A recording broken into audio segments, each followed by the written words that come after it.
একজন আল্লাহর ওলি নরম কণ্ঠে জিকির করতে করতে রাস্তা দিয়ে হাঁটছেন। রাস্তায় পানি কাদা জমে আছে। রাস্তার একপাশে বসে এক ভদ্রমহিলা ও তার স্বামী। অলিটি হাঁটার সময় ছপ করে পায়ের কাদা উড়ে গিয়ে পড়ল খাতুনের গায়ে। খাতুন কিছুই বললেন না, চোখ নিচু করে রইলেন। কিছুক্ষণ পর অলিটি আবার সে রাস্তা দিয়ে ফিরছিলেন। এবারও কাদার ছিটে পড়ল। এইবার খাতুনের স্বামী রেগে উঠল। উঠে দুটা জোর থাপ্পড় মেরে দিল ওই অলিকে।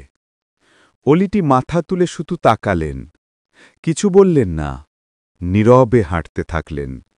রাস্তার ধারে এক চায়ের দোকানের সামনে দাঁড়ালেন। দোকানদার ওনাকে জানতেন, উনি আল্লাহর অলি। একটি গ্লাসে দুধ এগিয়ে দিল। অলিটি গ্লাস হাতে নিয়ে গভীর নিঃশ্বাসে বললেন, হে আল্লাহ।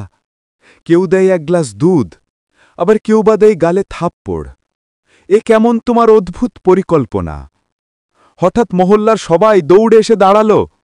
হুজুর, হুজুর, যে ছেলে আপনাকে থাপ্পড় মেরেছিল সে তো ছাদ থেকে পড়ে মারা গেছে। সবাই বলছে আপনি কি বদদুয়া করেছিলেন? অলিটি একটু আকাশের দিকে তাকালেন, চোখে অদ্ভুত শান্তি আর মুখে এক নরম হাসি।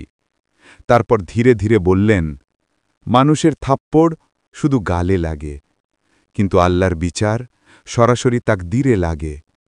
আমি বদদুয়া করিনি, কারণ আল্লাহর নিজেই তার প্রিয় বান্দার কষ্ট শুনে নেয়।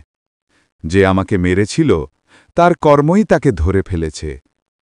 এক মুহূর্ত থেমে তিনি যোগ করলেন, বন্ধুরা, জীবনে কেউ তোমাকে অপমান করলে রাগ করো না, তর্ক করো না, চুপ করে আল্লাহর কাছে বলো।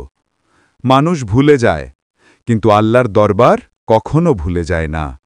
আজ না হয় কাল আল্লাহর ন্যায় বিচার ঠিকই পৌঁছে যায়। বাতাসে সুর নরম হয়ে ওঠে।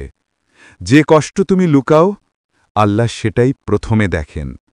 আল্লাহ ন্যায় বিচার করতে দেরি করেন, অন্যায় কখনো সহ্য করেন না। তাই বিচার আল্লাহকে দাও, অন্যায়ের প্রতিটি ন্যায়ের বিচার আল্লাহ করে দিবেন।